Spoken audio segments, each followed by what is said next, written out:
పంచామృతాలలో మొదటిదైనటువంటి పాలచేత శివలింగమునకు అభిషేకము చేసినంత మాత్రము చేత మీరు నోరు విప్పి అడగకపోయినా పరమాత్మ యొక్క నిర్హేతుక కృపాకటాక్ష వీక్షణముగా మీకు లభించేటటువంటి ఉత్తరక్షణ ఫలితమేమి అనగా కుటుంబమునందు సర్వ సౌఖ్యములు మీకు కలుగుతాయి. ఏ సౌఖ్యము ఏ సుఖము మీకు కలిగితే మీరు వర్ధిల్లుతారో, ఏ సుఖము మీకు ఉంటే మీరు వృద్ధిలోకి వస్తారో అటువంటి సుఖాన్ని పరమాత్మ మీకు కల్పిస్తాడు. ఏమండి, నేను శివలింగానికి ఆవు పాలతో అభిషేకం చేశాను, నాకేమో జిల్లా కలెక్టర్ పోస్ట్ రాలేదేమిటండి అని మళ్ళీ వచ్చి నా కాలర్ పట్టుకోకండి. ఎంతవరకు ఏ కోరిక మీకు తీరడము చేత మీరు ఉన్నతిలోకి వస్తారో అటువంటి సుఖము శివుడికి తెలుసు.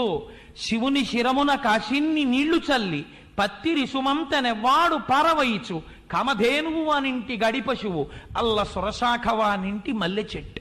ఆయన